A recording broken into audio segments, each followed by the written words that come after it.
En el caso de las intoxicaciones, constituyen aproximadamente el 1% de las urgencias pediátricas, suelen ser accidentales, sobre todo en menores de 6 años, mientras que ya en mayores de 12 años pueden ser intencionadas.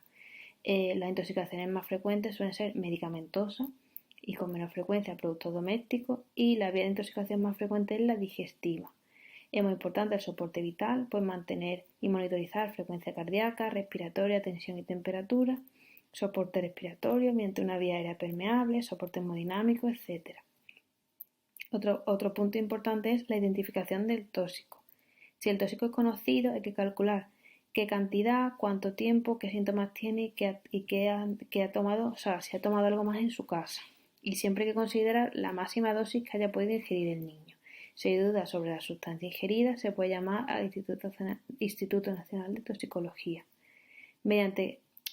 Cuando el niño aparece con una clínica muy aguda, especialmente un niño de unos 5 años, con una clínica neurológica, cardíaca, una arritmia, una ataxia, pues podemos sospechar una intoxicación por un tóxico desconocido en este caso.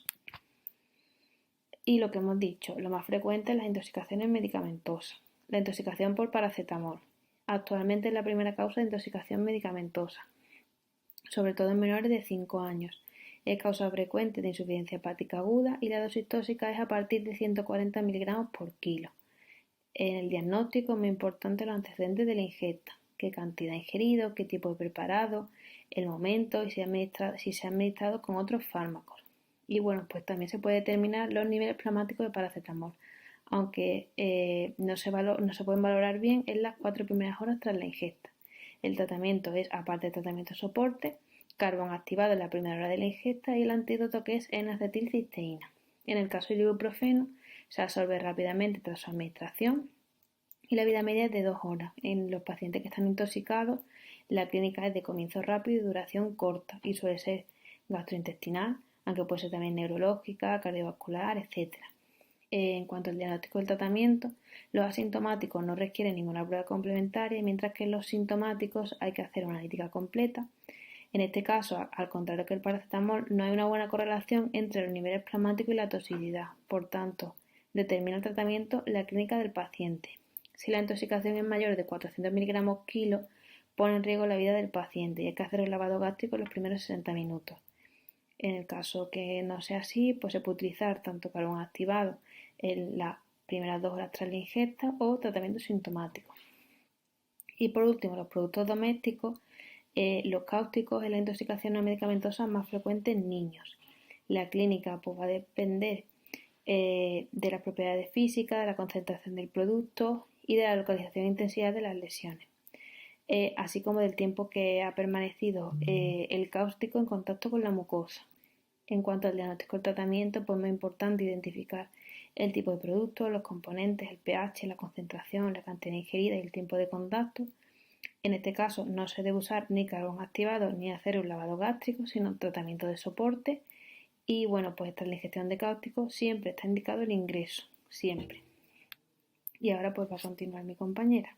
Bueno, pues vamos con la última parte de la sesión en la que vamos a hablar de traumatismo, en este caso cráneoencefálicos, dentales y nasales. Vamos con los cráneoencefálicos, que son aquellos traumatismos en los que hay una lesión orgánica o funcional del contenido cerebral secundaria a un intercambio brusco de energía. El 80% son considerados leves, pero es la primera causa de mortalidad en niños de 1 a 14 años.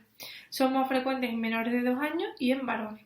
Dependiendo de la edad tenemos un mecanismo que tenemos que estar muy pendientes en los menores de 1 año porque puede haber maltrato infantil o incluso abuso. En los menores de 2 años va a ser más frecuente las caídas, en un poquito más mayores accidentes de tráfico como por ejemplo un atropello en bicicleta o un atropello en otro vehículo. Y ya traumatismos relacionados con el deporte es en edad escolar y adolescencia. Para un buen diagnóstico es importantísimo la anamnesis, cómo ha sido, dónde, cuándo, si el niño tiene algún antecedente personal importante, alguna patología previa, los síntomas que nos van a guiar mucho sobre todo a la hora de clasificar los traumatismos, si presenta vómitos, pérdida de conocimiento, convulsiones, confusión, alteraciones del comportamiento. Una exploración física es importante si presenta algún hematoma, una tumefacción, una fractura o algún hundimiento, crepitación al tacto. Hay que explorarlo exhaustivamente porque hay que buscar unas lesiones cutáneas en el resto del cuerpo. Si tenemos alguna incongruencia en la anamnesis, hallazgos físicos que no nos cuadren, como por ejemplo lesiones cutáneas en otras partes del cuerpo, retraso en consultar, hay que pensar en abuso, ¿vale? Hay que tenerlo pendiente, hay que tenerlo en cuenta. Después de la exploración física, hay que hacer una exploración neurológica exhaustiva con la escala de Glasgow. Aquí tenemos la escala de Glasgow modificada a los niños, ¿vale? En la que van a modificar los ítems dependiendo de la edad. Por ejemplo, la respuesta motora en los menores de 1 año no nos van a obedecer órdenes, sino que directamente nos guiamos por si localiza el dolor. O en la respuesta verbal, los niños de 5 años, evidentemente, si vamos a tener una conversación con él, vamos a verlo orientado, pero un niño, por ejemplo, de menor de 2 años, nos vamos a guiar si nos sonríe, si nos llora desconsoladamente, va a ir cambiando en función de la edad. Entonces tenemos la clasificación del TC en función del Glasgow. Si tenemos un Glasgow de 14-15 lo podemos considerar leve, que ya hablaremos de los diferentes tipos de TC leve. El TC moderado con un Glasgow de 13 a 9 y el grave con uno menor de 9. En los dos directamente vamos a ingresar y vamos a dar mucha importancia al ABCD. La vía aérea la vamos a asegurar, vamos a dar aporte de oxígeno. Si es un Glasgow menor de 9 directamente intubamos, monitorizamos, tomamos constante continuamente, canalización de vía venosa, realizamos el TAC craneal y la interconsulta neurocirugía. Esto directamente con los TC moderados o graves. Ahora vemos lo que vamos a hacer con los leves. Vale, pues dependiendo del mecanismo o cómo se ha producido, podemos diferenciarlo en TC leve de riesgo bajo, moderado o alto. El riesgo bajo son traumatismos de baja energía, con caída de menor de 1 metro, en la que el niño ni ha perdido el conocimiento, está asintomático con leve cefalea o leve mareo, en la que la exploración neurológica es normal y no tenemos que hacer nada sin ni siquiera una radiografía, ¿vale? Explicamos los criterios de alta. Si el niño cumple los requisitos, se puede ir a casa con unas recomendaciones. Si el niño no cumple los criterios de alta que veremos en la siguiente diapositiva, lo dejaríamos en observación unas 4 o 6 horas.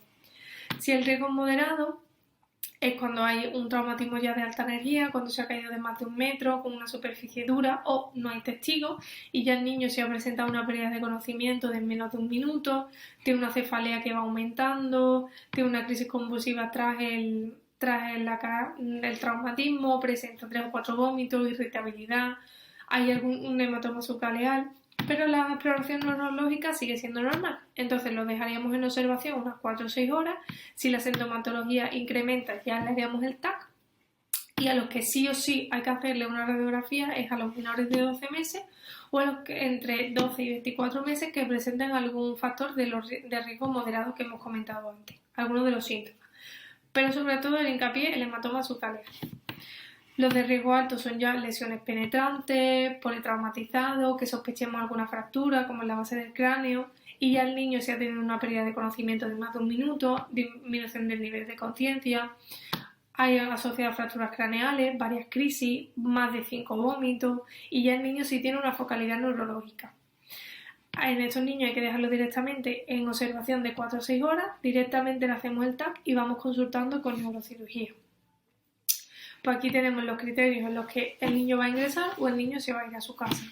¿Por qué va a ingresar? Porque ya presenta una fractura craneal que ya hemos visto, que tenga muchas crisis comiciales, que en el TAC presente alguna lesión o que la sintomatología vaya empeorando en esas horas de observación, que presente TC leves de alto riesgo y moderados y graves que directamente hay que monitorizarlo. Los niños que no presenten nada de esto y aparte no tengan ninguna lesión extracraneal, que no tengan ninguna sintomatología ni focalidad neurológica, que haya, esto es muy importante, un cuidador responsable en las siguientes 24 horas que pueda observar al niño por si va empeorando, volver, un acceso a un centro sanitario, que hayamos descartado la sospecha de maltrato y le damos unas recomendaciones en el informe, que si el niño empieza a empeorar o empieza con muchos vómitos, crisis o mucho dolor, que lo vuelvan a traer, ¿vale? Y con esto dejamos concluido el traumatismo craneoencefálico. Ahora vamos a los traumatismos dentales. Los traumatismos dentales son aquellos en los que existe una lesión dental, paradental, con integridad o no del diente. Son la segunda causa a consultar después de la caries y tenemos dos tipos. Tenemos cuando tenemos una afectación de la dentición temporal o permanente. La dentición temporal son sobre todo de entre los 10 y 24 meses por caídas, porque el niño tiene mala coordinación y cae de boca. Y los afectados son los incisivos superiores centrales, que normalmente se usan. En la dentición permanente son en los 9-10 años, por los deportes, los balones, y hay un segundo pico en edades ya más avanzadas por accidentes de tráfico, sobre todo caídas de bicicleta o también jugando. La anamnesis igualmente, el diagnóstico con una anamnesis cómo, cuándo, dónde, importante, antecedentes personales y una buena exploración física. Si hay una tumefación local, dolor al percutir el diente, la movilidad dentaria es muy importante, sobre todo si hay que derivarlo a algún especialista, hemorragia gingival, lesiones óseas asociadas o lesiones de tejido blando. ¿Qué vamos a hacer? Pues bien, tanto si tenemos una dentición temporal como definitiva, a los dos hay que derivarlo al odontopediatra en 24 o 48 horas. Si tenemos una dentición temporal, no es necesario hacer una radiografía craneal ni ortopantomografía, ¿vale? Pero sí hay que tener en cuenta la movilidad de las piezas. Si tenemos la dentición temporal movilidad de más de 2 piezas o lesiones asociadas, habría que derivarlo a cirugía maxilar, ¿vale? Y solo mandaríamos a casa con una dieta blanda, con buena higiene y analgesia si tuviéramos alguna lesión de tejido duro, alguna contusión de dientes y luxación. Si hubiera afectación de la pulpa, aparte de la dieta blanda, analgesia y la buena higiene, mandaríamos antibióticos, mandaríamos amoxicilina clavulánico, 40 miligramos kilo día. En la dentición definitiva, como hemos dicho, en 24-48 horas derivamos, pero aquí sí hay que hacer una radiografía craneal y una ortopantomografía, ¿vale? El panorama. Lo tenemos que ver porque tenemos que descartar alguna fractura. Aquí directamente derivamos a cirugía maxilofacial con una movilidad de una sola pieza, que hay que correr, la dentición definitiva hay que cuidarla. Si sospecháramos alguna fractura o alguna luxación intrusiva o extrusiva del diente y avulsión. Y solo mandaríamos a casa con dieta blanda y analgesia en una contusión. Y ahora vamos con el traumatismo nasal.